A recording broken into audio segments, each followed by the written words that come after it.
In this short video, we'll see how we can create a timeline activity within the SoftChalk Create program. The timeline activity dialog window, you can move it around the screen if you would like, and if you'd like to, you can even drag it to make it taller, which will then allow you to display more events in your event list. The first thing we want to do is we want to create a heading that's going to introduce our timeline to our students. Now that heading consists of an image, if we want it to, and also a title. I'm going to be typing in a title for my timeline. So I'll click in the title box and then type. I could tell it I want this header to be centered. I can turn that off or turn it on. I'm going to keep it centered. I think it'll look good. Right now the background color is black. I can click and choose a different background color if I would like. I'll just use the same one. I'll use black. I can also change my text color, which currently is white, which gives us a high contrast, which will make it much better for students who have a color disability. Now I'm ready to bring in an image for my header. Now I have the ability of selecting the file, or I can drag and drop. If I select the file, I'll click on the button. It then gives me my Select File dialog window where I can get files from my library if I'm using the desktop version, or the cloud if I'm using the SoftChalk Cloud version, or I can get them from my locally stored files on my PC. I'm going to upload new files from my PC, so I'll click on the Upload New button. Then gives us a dialog window where we then just navigate to where we have our images stored. Once I have those images, I then just select the image that I would like to use and then click on Open.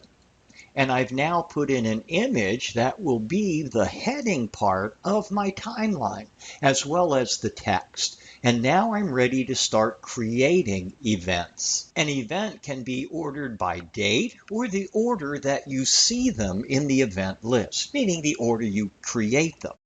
You can choose an interval for how it will appear on the timeline. I'm going to have my interval be years, and I'm going to create an interval. Actually, I'm going to do this for every year.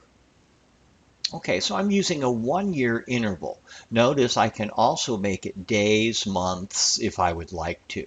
I'm now ready to create my very first event. So I'll click on the New Event button, where I then have created my event. I actually can create a whole series of events at this time just to maybe speed up my process just a little bit. Then I click on my event. It doesn't really matter which one I click on first. And now I'm ready to choose the starting date for my event. Now I'm going to have this start in 1958. And I know the month, so I'll choose the month that it's from. And I'll also put in the date. I'm going to give it an event name, and this is going to be NASA begins its operation. I'm then ready to put in a description of that event, which is going to be pretty simple. And I'm just going to type in the National Aeronautics and Space Administration began operation. That's going to be my first event. It does have a beginning date. When you're entering a date, it does require a year. The month and the day are optional. It doesn't have to be an ending period if you would like. It can just have a beginning date and that's it. And that's what I'm going to do for my first event. I'll then click on the back button, and we then see our first event way down here at the bottom of our list. Well, let's go to another event. So I'll click on Event. This time I'm going to choose again the year. I'll put in 1958 again. I'll choose the month of October.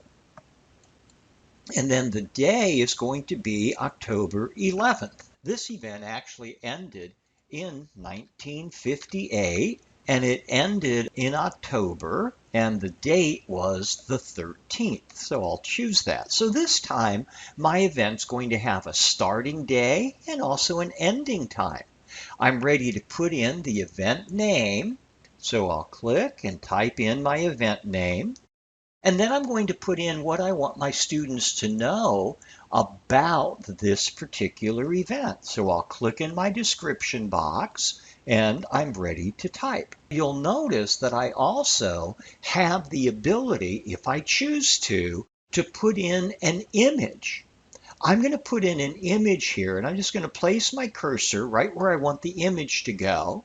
I'll then use my toolbar and click on the image tool. I then get my insert image dialog window where the image can come from a URL if you want. It could come from the library, your SoftChalk Create library if you're using the desktop version. It can come from your SoftChalk Cloud if you're using the cloud version of SoftChalk Create, or it can always come from a local file. I'm going to choose local file. I'll select the file that I want to use, navigate to where I have files stored, and then choose the file that I want to display. Once I have it selected, I'll then click on Open. I need to put in an alt text to describe the image. Just to speed up some time here, I'll only put in Pioneer 1. I'm going to select the alignment. I also want to offset the image from the left-hand edge of the screen and from the text that's going to go into it from the right-hand side of the image. I could put in a border width if I would like, and I'm going to do that. And then I'll click OK. And I've now put in an image that goes along with this activity. Let's click on back, and we now see our second image. Now I'm going to create another event, and I guess this is kind of an important event, so I'll click on my event option. This was 1961, and it happened in May, and then the day was actually the 25th. And I'll put in the event name and then a description. Again, I'm going to put in an image in this particular area. So I'll click on my image tool. I'm going to get the image from my local file once again. So I'll select the file. I'll scroll and find the image that I want, open it, give it an alternative text, and then offset it. I'm going to draw a border around it. I'm going to change my spacing on the right-hand side, and I'll click OK. And I've now created my next event. Now notice the events and how they're being listed here. Once I put in the dates, it's going to arrange them in the correct order. Let's create another event, and I'm going to have this event occur, and I'll put in the year. This is 1962. I'll choose the month, and that's going to be February, and then I'll select the date, and I'll make it the 20th. I'll give it a title, and I'll put in a description, and once again, I'm going to add an image. So I'll go to my image tool once more, choose the file, select the file that I want to use, and then give it an alternative text, offset the text from the image so it doesn't crash in, and I like putting a border. I'll click OK, and I now have my image for that particular event. I'll click back. Let's look at another event that I want to create, and I'm going to have this one. This happened in 1959, and it actually started in March on the 3rd, and the event actually completed or ended in 1959 on March 4th. I'm ready to give the event a name. I'm going to call this Pioneer 4, and then I'll put in a description. So I've now put in an event here. I'm going to make my text just a little bit larger here. I'm going to make it 100% just so it makes it a little bit easier to read. It came in from my copy as a smaller value, and notice using my toolbar I can modify the font size, the type of font that's being displayed. I can put in a bulleted list, as well as a numbered list if I would like.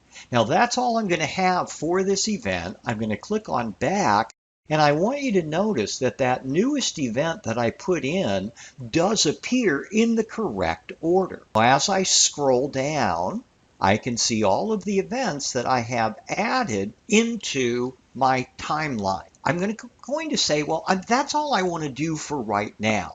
I now want to go to my Options tab, where I can choose how I want it to display to my students. It can display as an image. It can display directly in the lesson by embedding it, or it can also display as pop-up clickable text. I'm going to have it pop up from an image. I'm going to give it a better title, and this is my NASA timeline. I'm done, so I'll click OK, and then click OK again. Once I get to this screen, clicking on the OK button will say I'm finished with this particular activity. And there it is.